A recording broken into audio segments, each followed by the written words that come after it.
फलता केवल मार्केट में मौजूदा चीजों को दोहराने से नहीं, बल्कि ऐसी चीजें बनाने से आती है जो पहले कभी नहीं बनाई गई हों।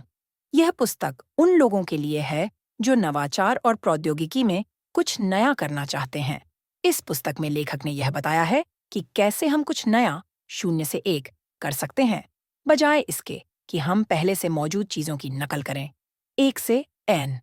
अध्याय 1, नया बनाने का महत्व।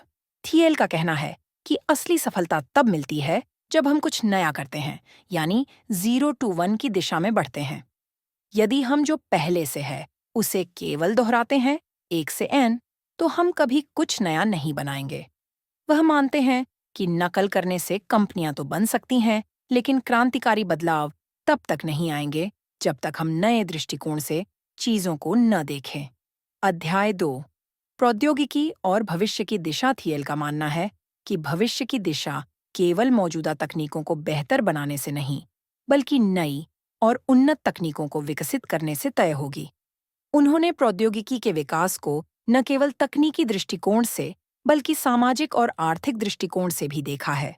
वह यह मानते हैं कि यह एक तरह का कृत्रिम बुद्धिमत्ता, आर्टिफिशियल इंटेलिजेंस का युग है, जिसमें सृजनात्मकता और भविष्य की सोच का विशेष महत्व है।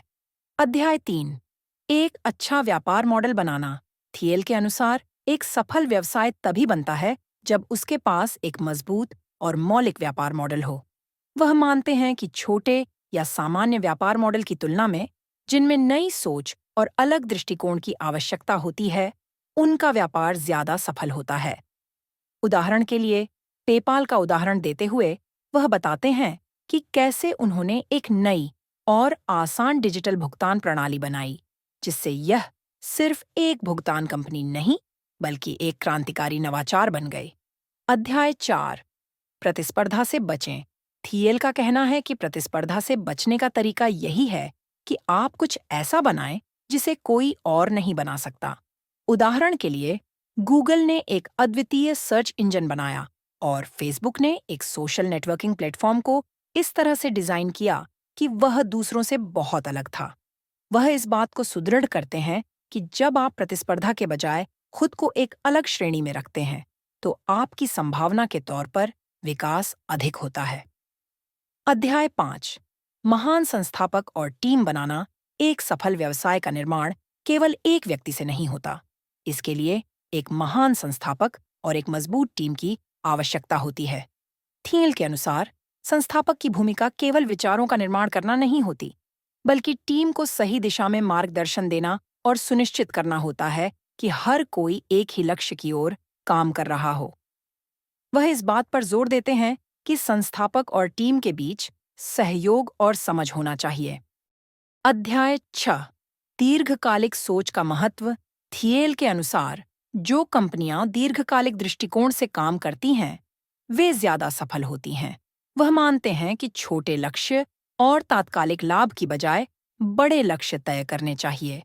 उन्होंने उद्यमियों को सलाह दी कि वे अपने व्यवसायों को कई वर्षों तक चलाने के दृष्टिकोण से देखें और तात्कालिक लाभ को न देखकर दीर्घकालिक विकास की दिशा में कार्य करें। अध्याय 7, प्रौद्योगिकी और सामाजिक बदलाव। यह पुस्तक सिर्फ व्यापार और तकनीकी दृष्टिकोण से ही नहीं, बल्कि समाज के संदर्भ में भी बहुत महत्वपूर्ण है। थिएल मानते हैं कि तकनीकी नवाचार समाज में भी बड़ा बदलाव ला सकता है। उदाहरण के तौर पर, इंटरनेट ने पूरी दुनिया को जोड़ा और तकनीकी नवाचारों ने न सिर्फ बाजारों को बदल दिया, बल्कि मानवता के सोचने और जीने के तरीके को भी प्रभावित किया। अध्याय 8, नैतिकता और जिम्मेदारी। थिएल के अनुसार कोई भी तकनीकी नवाचार या व्यापार मॉडल समाज और मानवता की भलाई के लिए होना चाहिए। वह मानते हैं कि व्यवसायों को सिर्फ लाभ कमाने के लिए नहीं, बल्कि समाज में सकारात्मक बदलाव लाने के लिए काम करना चाहिए। यही वजह है कि पेपाल जैसे संस्थान, जो पहले से मौजूद वित्तीय प्रणालियों को चुनौती देते थे, आज समाज के लिए उपयोगी बन चुके हैं। अध्याय 9, वैश्विक दृष्टिकोण और विस्तार। किसी भी सफल व्यवसाय का विस्तार केवल स्थानीय या राष्ट्रीय स्तर तक सीमित नहीं होना चाहिए। वह मानते हैं कि आज के समय में हर व्यवसाय को वैश्विक दृष्टिकोण अपनाना चाहिए, क्योंकि वैश्विक बाजार में अवसरों की कोई कमी नहीं होती।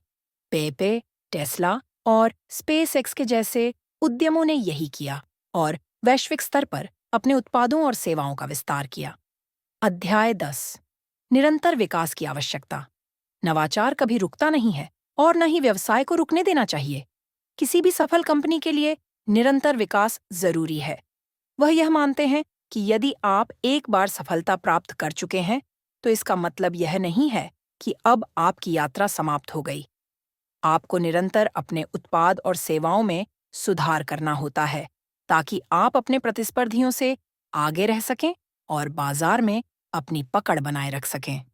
0 to 1 पुस्तक उन उद्यमियों और व्यवसायियों के लिए है जो सोचते हैं कि वे दुनिया में कुछ बड़ा और नया कर सकते हैं।